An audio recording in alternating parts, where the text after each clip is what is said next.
Bien, pues buenas noches. Son las 8:20, ¿vale? Entonces, de todos modos, no pasaré de las 9. A las 9 me paro, un poquito antes, ¿vale? Lo cual significa que tenemos un poco más de media hora. Así es que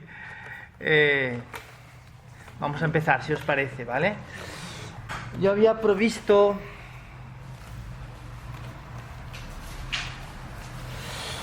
en esta segunda sesión detenernos un poco en algunas parábolas del Antiguo Testamento que ahora veremos, sobre todo para darnos cuenta de que no son únicamente los evangelios los que recogen este género literario tan característico de los discursos de Jesús y de la enseñanza de Jesús, sino que en realidad lo que sucede es que Jesús tomó un género literario que aparece con una frecuencia muy grande, no ya en el tiempo del siglo I en Palestina, en el que Jesús predica, probablemente en esos primeros años, que fueron hasta el año 30, en que fue apresado, juzgado, condenado y ejecutado, ¿vale?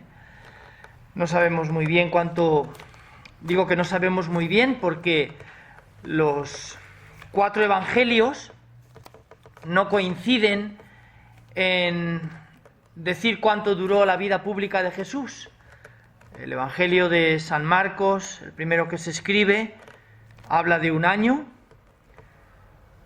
El tiempo que va desde el bautismo de Jesús en el Jordán hasta su crucifixión en el Gólgota, ¿no? Los evangelios de San Mateo y de San Lucas, que siguieron el relato de San Marcos, hablan también de 1 año, ese espacio de tiempo. No dicen, esto duró 1 año, evidentemente, ¿no? Pero lo que sí sabemos es que desde que Jesús fue bautizado en las riberas del río Jordán por el Bautista, hasta que fue ejecutado en el Gólgota, el relato bíblico, el relato evangélico de estos 3 evangelios, afirman que Jesús subió una única vez con sus discípulos a Jerusalén para celebrar la Pascua. Y la Pascua era una fiesta que se celebraba anualmente, ¿no? Y he hecho diferencia entre San Marcos, San Mateo y San Lucas, estos que llamamos los evangelios sinópticos, del 4.º evangelio, el evangelio según San Juan, porque según el evangelio de San Juan, en ese mismo periodo de tiempo, desde que Jesús fue bautizado en el Jordán hasta que fue ejecutado, el evangelista dice que subió 3 veces con sus discípulos a Jerusalén para celebrar la Pascua. Con lo cual, pues ahí estaríamos hablando de 3 años. Si era una fiesta que se celebraba únicamente una vez al año, estaríamos hablando de 3 años. Por eso digo que no sabemos la teología, la historia del cristianismo primitivo cuando trata de reconstruir lo que fue la predicación de Jesús. No sabe muy bien si estamos hablando de 1 año, como dicen San Marcos, San Mateo y San Lucas, o si estamos hablando de 3 años, como dice San Juan. En cualquier caso, desde un punto de vista histórico y en esa cuestión en concreto, parece que sin que hayan pruebas concluyentes, evidentemente, pruebas de peso que te permitan afirmarlo, pero parecería que sería más lógico que esa vida pública, habiendo durado 3 años, el conflicto asumiera las dimensiones que asumió, ¿no? Hasta el punto de que decidieran quitar de en medio a Jesús, hasta el punto de que decidieran juzgarlo primero según la ley judía, luego según la ley romana, y por eso lo entregaran en manos de Poncio Pilato. Bueno, y volviendo a nuestro tema. Por esto digo que no se trata simplemente de que las parábolas, sean un género literario, un modo de expresarse de Jesús característico de este periodo que duró la su vida pública, la predicación, ¿no? Sino que, al contrario, Jesús tomó este género literario que era muy frecuente, muy utilizado por rabinos contemporáneos suyos. Tenemos testimonios rabínicos que se llaman, de hecho, bueno, pues también a Jesús le llamaban Rabí, ¿no? Sobre todo en boca de María Magdalena, precisamente también en ese cuarto evangelio lo encontramos en uno de los relatos de la resurrección, cuando ella confunde a aquel hombre después de entrar en el sepulcro y ver que el sepulcro estaba vacío, y confunde a aquel hombre que se le acerca con un jardinero y le pregunta si se han llevado el cuerpo de su maestro, ¿no? Y cuando María escucha pronunciar su nombre por aquel, entre comillas, desconocido, o al menos aquella persona a la que en un primer momento no reconoce, pero sí cuando pronuncia su nombre, y al escuchar de su boca María, ella le responde en arameo Rabbuni, que significa maestro, ¿no? Es el mismo término, el arameo Rabbuni, que se utiliza en hebreo Rabbi, y que sigue utilizándose todavía hoy. Y digo, tenemos multitud de testimonios, múltiples testimonios escritos de parábolas utilizadas por muchos de estos maestros en una literatura que conocemos con el nombre de literatura rabínica, como os he puesto ahí, la tradición judía, Antiguo Testamento y escritos rabínicos. En el Antiguo Testamento tenemos únicamente 46 libros, pero no está toda la literatura judía que los israelitas conocían, al igual que ocurre también, por ejemplo, con el Nuevo Testamento. En los 27 libros del Nuevo Testamento no está toda la literatura cristiana primitiva, circularon otros textos, ¿no? Algunos de ellos importantísimos, tan importantes que muchas comunidades cristianas los consideraban como también inspirados y los utilizaban en el culto litúrgico, ¿no?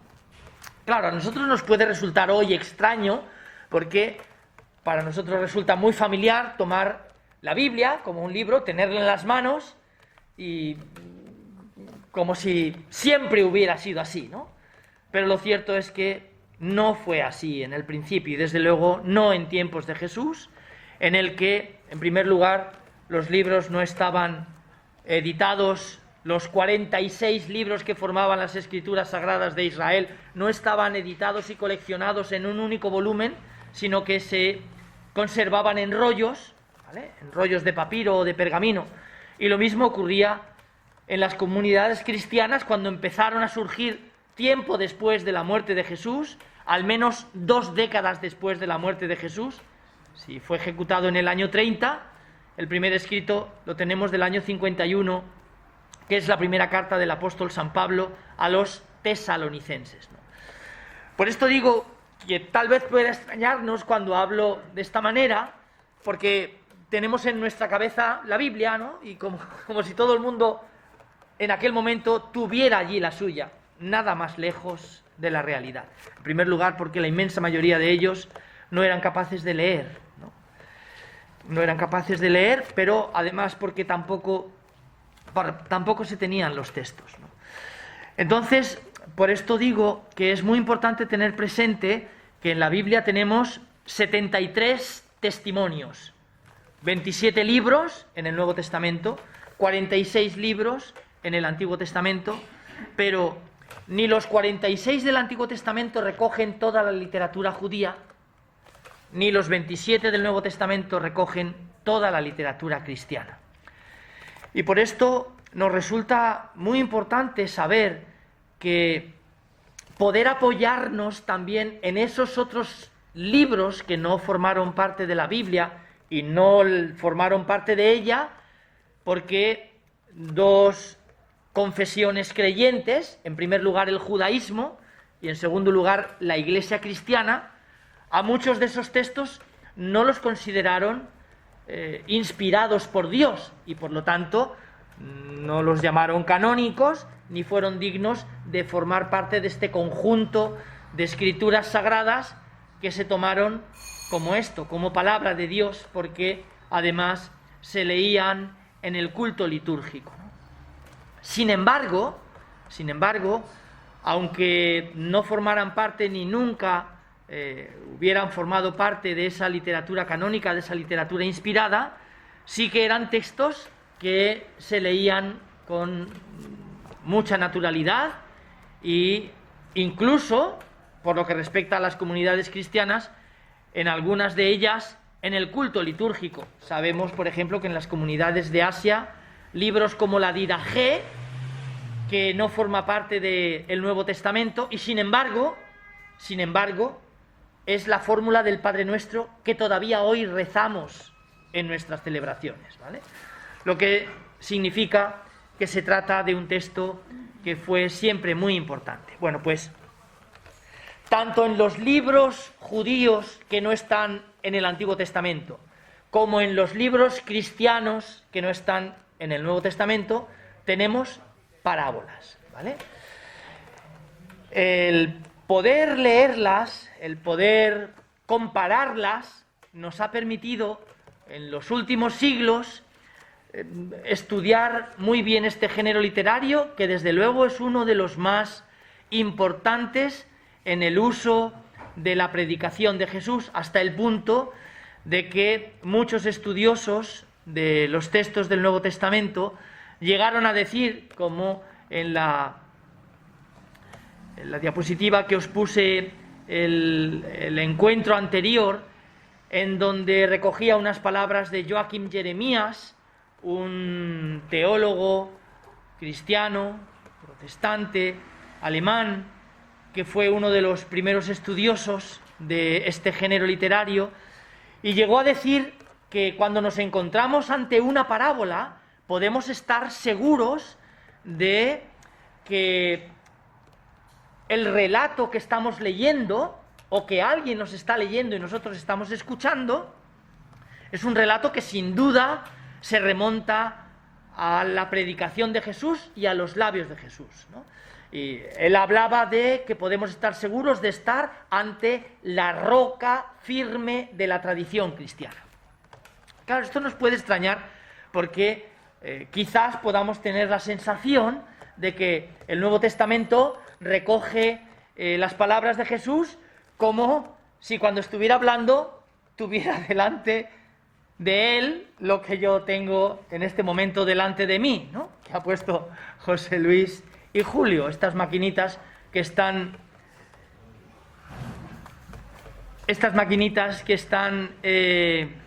recogiendo una por una todo lo que digo, ¿no? No es así. Y no solamente no es así por cuestiones técnicas, sino que lo que hoy sabemos de cómo se escribieron los evangelios, pues sabemos que fue bastante tiempo después de la muerte de Jesús.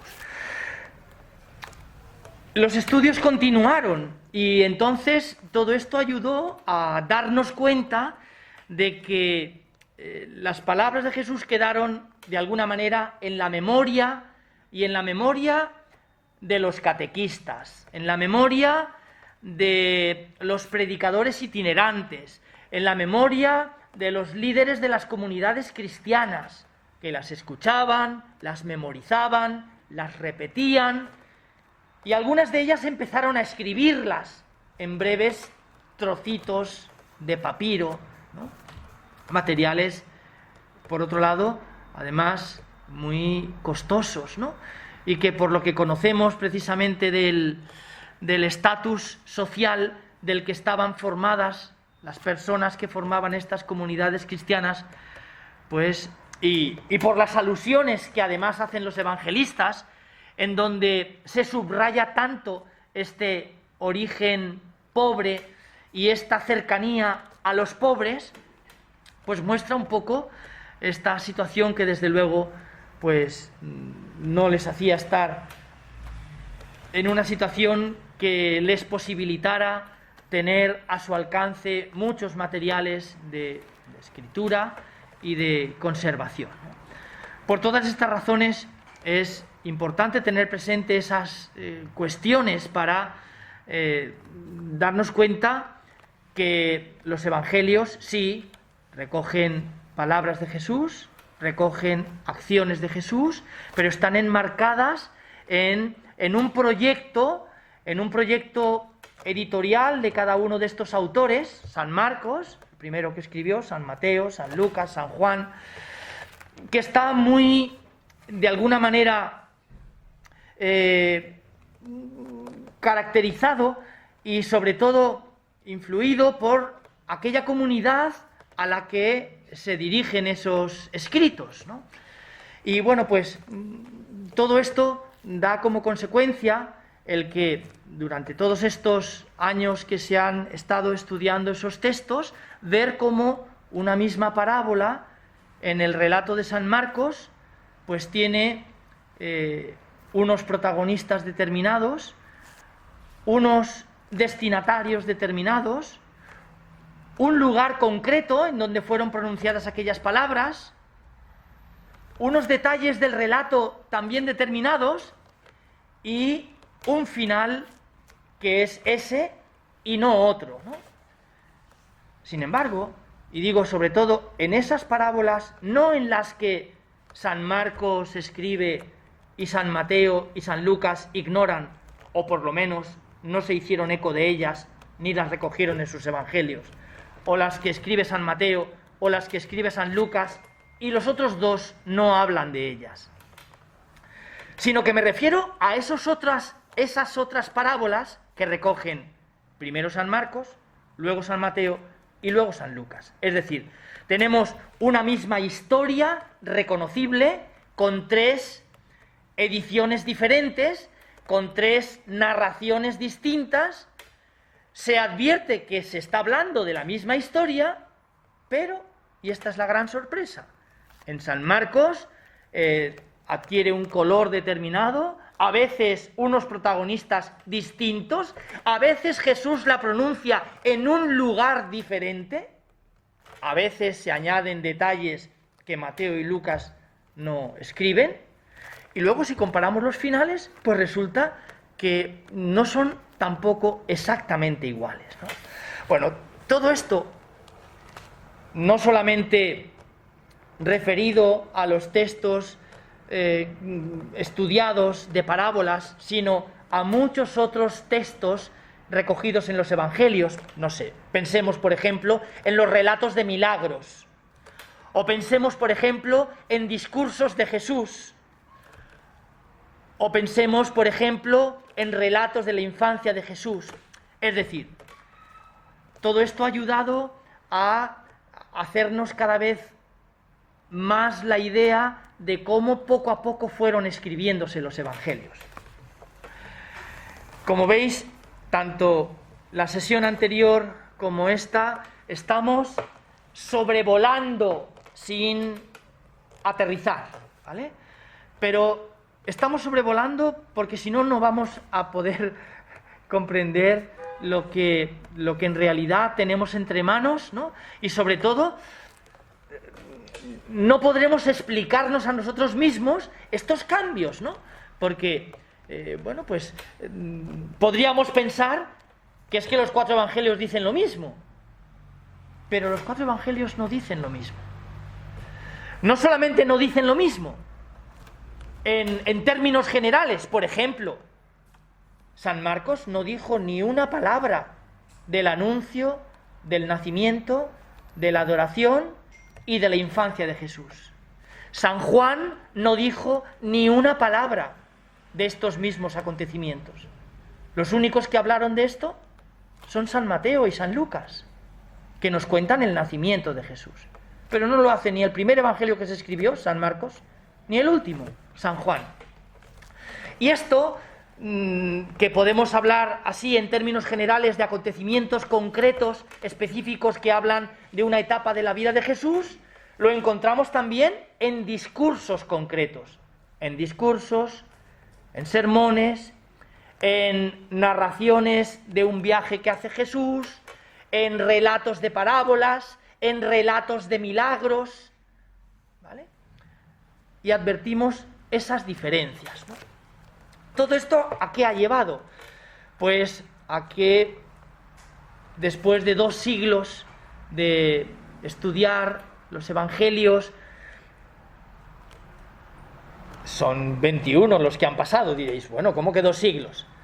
Después de 2 siglos de estudiar los evangelios, como se estudia cualquier otro relato antiguo, es decir, con las técnicas que, por ejemplo, se aprenden en la Facultad de Filología, en la Universidad de Valencia, en donde se estudian textos pues, de la literatura castellana, el poema de Mío Cid, las coplas de Jorge Manrique a la muerte de su padre, el ingenioso hidalgo Don Quijote de la Mancha. Esas técnicas que se aprenden para estudiar esos textos y para estudiar sus manuscritos, desde hace 2 siglos, casi ya 2 y medio, se aplicaron también a los evangelios.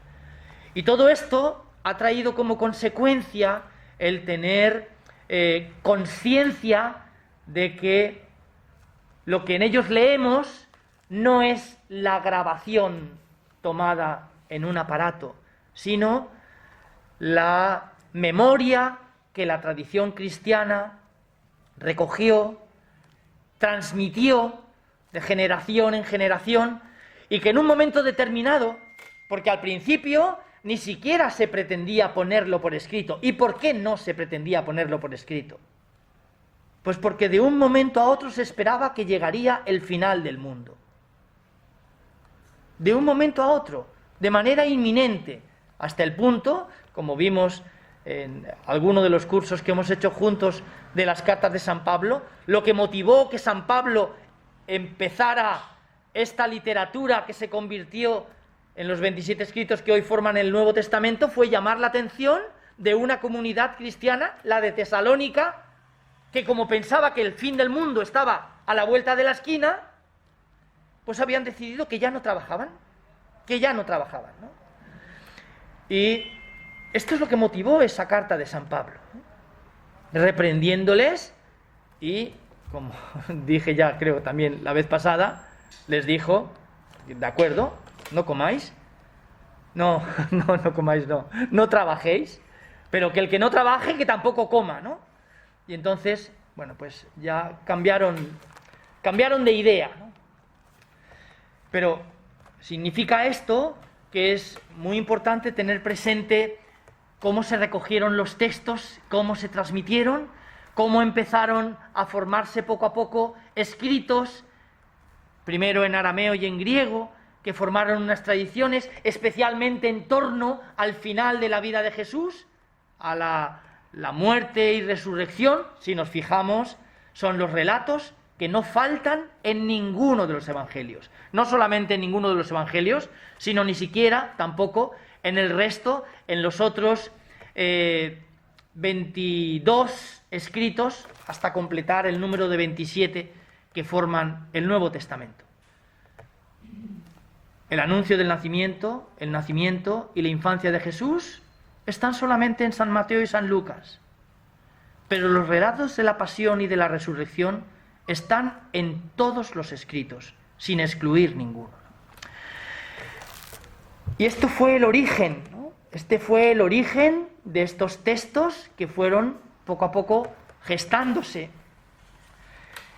Y ese poco a poco es desde el principio, porque uno podría pensar, claro, cuando hablamos de las fechas de los evangelios y de la composición de los evangelios, y empezamos a decir que el de San Marcos se escribe entre el año 64 y el año 70, y que los evangelios de San Mateo y de San Lucas se escriben entre los años 70 y 90, y el de San Juan se escribe a finales ya del siglo I y principios del siglo II. Y podríamos pensar, desde el año 30, que ha muerto Jesús, hasta el año 64 o 70, que se escribe el primero de los evangelios, San Marcos, ha pasado mucho tiempo, ¿no?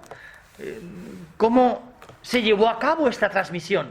Podemos acortar mucho más el plazo, y de hecho tenemos que acortar mucho más el plazo, porque los evangelios no fueron los primeros escritos.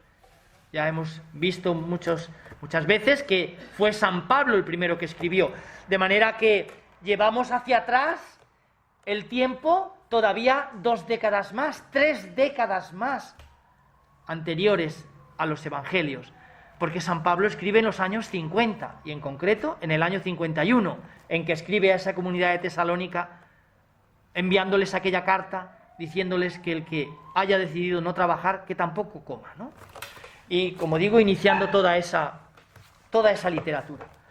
Pero analizando los textos, nos encontramos con que todos ellos no escribieron de cero, no les dieron una hoja en blanco y empezaron a escribir, sino que todos esos textos recogen breves, a veces brevísimos, textos anteriores, ¿no? Que pueden recoger una parábola, que pueden recoger un relato de la curación de un ciego, que pueden recoger la resurrección de alguien que acababa de morir y que, con las palabras de Jesús, se devuelve a esta persona la vida. Nos cuenta los evangelios únicamente 3 casos: Lázaro, el hermano de Marta y María, amigos de Jesús, y 2 personajes anónimos de los que no se da su nombre, sino un parentesco: el hijo de la viuda de Naín y la hija de Jairo, un archisinagogo de Palestina. Tenemos textos en donde se recogen fórmulas exactamente iguales. Claro, cuando hay escritos que no se conocieron sus autores, ni se leyeron el uno al otro, cuando uno se encuentra textos prácticamente idénticos, se pregunta, ¿qué ha pasado aquí? Esto no puede ser únicamente fruto de algo que yo he escuchado de boca de un catequista, de otro, de un predicador itinerante, de una comunidad cristiana que transmite una determinada acción o palabras de Jesús, sino que evidentemente no puede explicarse de otra manera más que porque la fuente ha sido un texto que estaba escrito, ¿no? Esto es fácilmente explicable si hiciéramos un experimento, ¿no? Y de todo esto que estamos hablando os dijera antes de marcharos que lo pusierais por escrito, ¿cuántos escritos distintos tendríamos? ¿Qué pocos coincidirían uno con otro? Sin embargo, si yo esto, como está colgado en la página, ¿no?, de la parroquia, os lo diera por escrito y os dijera, no, antes de marcharos escribidlo, ¿qué pasaría con vuestros escritos? Pues que prácticamente serían todos iguales, ¿no? Bueno, pues todas estas cosas son las que poco a poco se han ido advirtiendo para conocer cómo se escribieron los evangelios, ¿no? En cualquier caso, en ellos, vuelvo a repetir, tenemos las palabras pronunciadas por Jesús y las acciones protagonizadas por él en un marco literario, en una narración que cada uno de ellos, San Marcos, San Mateo, San Lucas, San Juan y antes que los 4, San Pablo, escribieron, ¿vale? Con la libertad de utilizar esas palabras de Jesús, que era lo que querían conservar, porque al fin y al cabo, lo que cada uno de ellos dijera, pues desde luego no era tan importante como lo que Jesús había dicho, que era lo que querían recordar y de lo que querían hacer memoria, ¿no? De modo que detrás de toda su pretensión escrita quedaba sobre todo la necesidad y el proyecto de transmitir lo que Jesús había dicho y lo que Jesús había hecho. Pero cada uno lo hizo a su manera y cada uno lo hizo teniendo presente la comunidad a la que se dirigía. No es lo mismo hablar aquí de lo que estamos hablando que hablar en un remoto poblado africano o en un país de Latinoamérica en donde las circunstancias sociológicas y históricas del momento condicionan no solo lo que se dice, sino cómo tienes que decirlo para entenderlo, ¿no? Y esto jugó también en la redacción de los evangelios. Cada evangelista se sintió de alguna manera, si podemos hablar de esa manera, condicionado en el lenguaje que tenía que utilizar por la gente a la que quería hablar, ¿vale? Todos, la inmensa mayoría de vosotros tiene experiencia catequética, tiene experiencia de dar catequesis, ¿no? De manera que esto que estoy diciendo es fácilmente comprensible. Evidentemente, no es lo mismo contar una historia de Jesús a un niño que se prepara para recibir la primera comunión, a un joven que se prepara para recibir la confirmación, o a una pareja de adultos que se prepara para recibir el sacramento del matrimonio, o a un conjunto de personas que han venido a acompañar a decir el último adiós a un difunto. Las circunstancias hacen que el lenguaje en ningún caso, pueda ser el mismo. En la catequesis infantil, confirmación, matrimonio, un entierro. Pero es que además, no solamente eso es así, hablando en esas características de las que estamos hablando, ¿no? De franjas de edad, por decirlo de alguna manera. No, es que tampoco será igual en los niños de primera comunión de aquí que, qué sé yo, pues los de África que he dicho antes, ¿no? O la parroquia de San Andrés en la calle Colón, en el que las circunstancias de aquellas familias son diferentes de las nuestras, ¿no?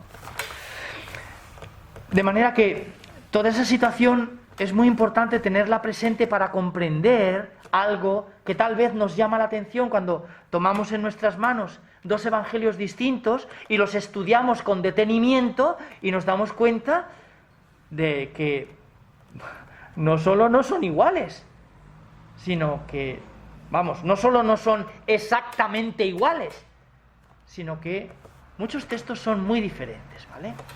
Bueno, todos estos datos tenemos que ir almacenándolos un poco para ser capaces de estudiar estos textos y aprender a detectar todo ese tipo, en 5 minutos terminamos, aprender a detectar todo este tipo de diferencias, ¿vale?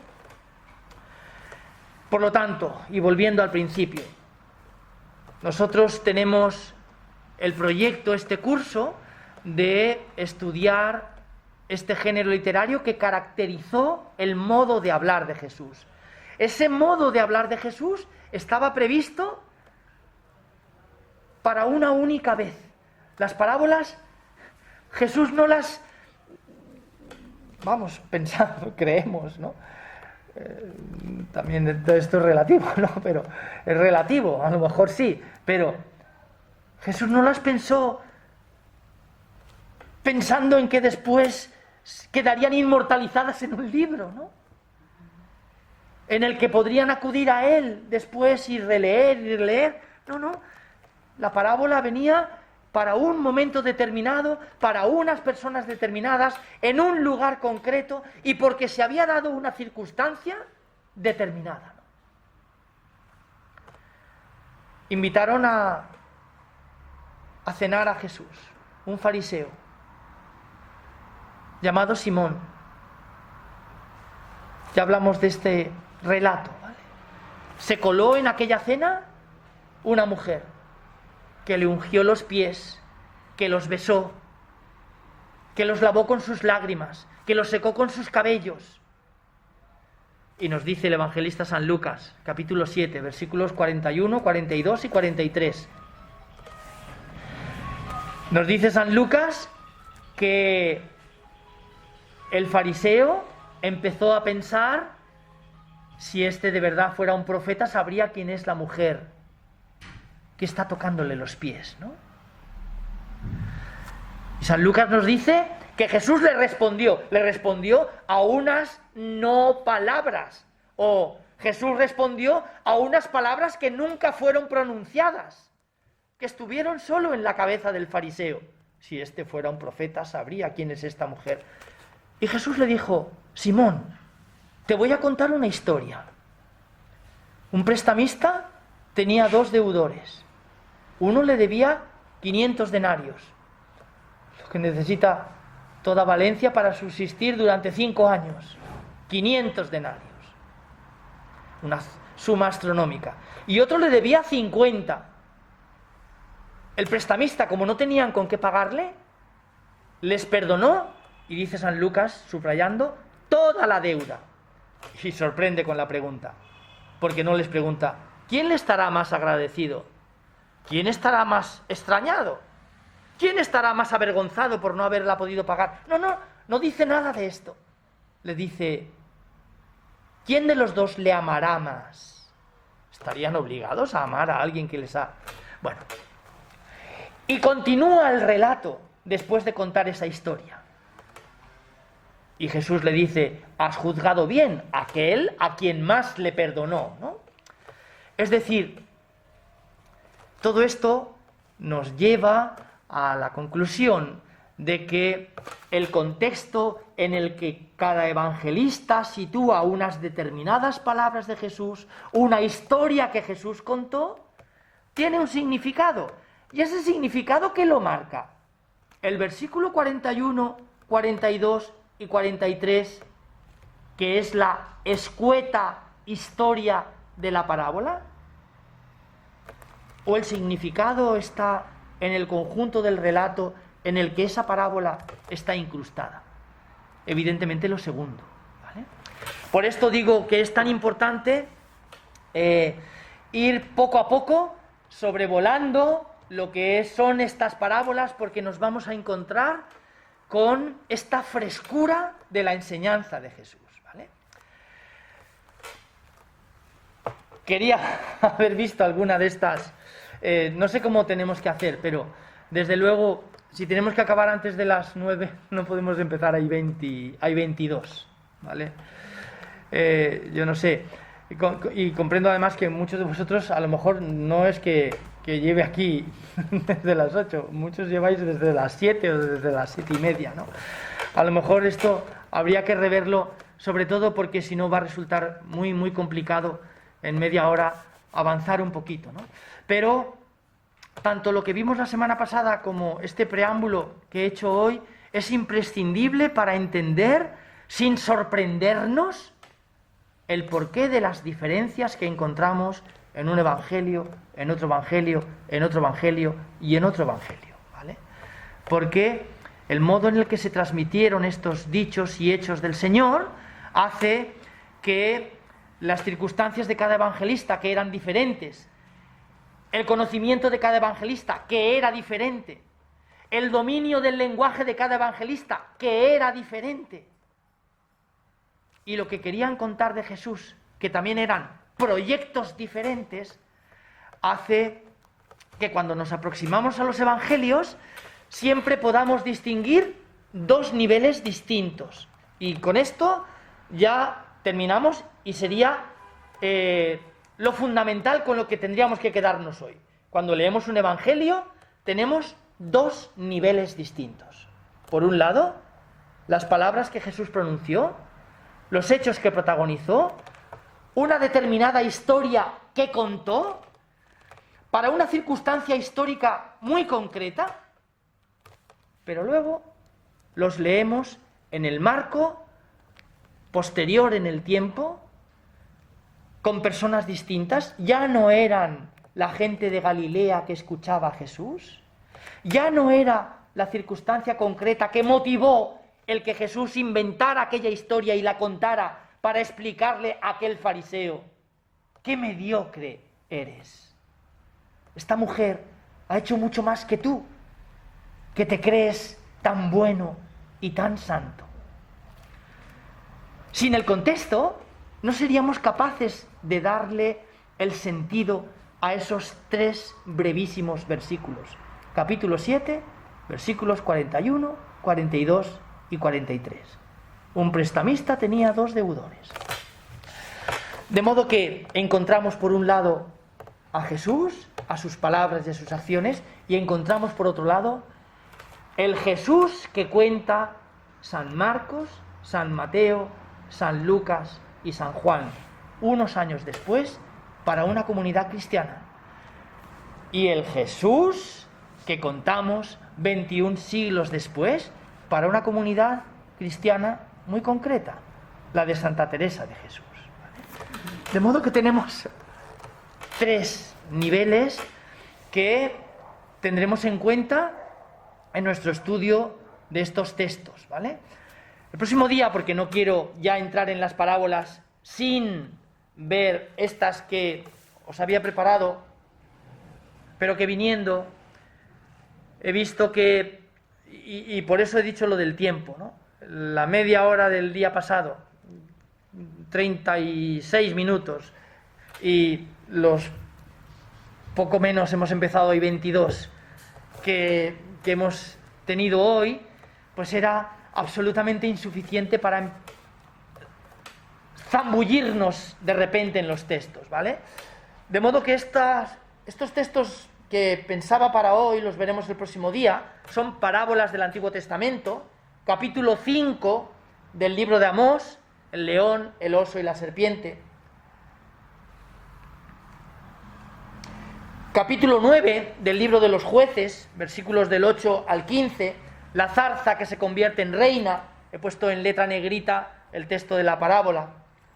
El segundo libro de Samuel, capítulo 12, versículos 1 al 4, la he llamado la oveja del pobre, pero en realidad es esa parábola de la que hablé la semana pasada, del profeta Natán, cuando le contó aquel pastor que tenía 1000 ovejas y se encaprichó de la única que tenía el pastor vecino, por su historia con Betsabé.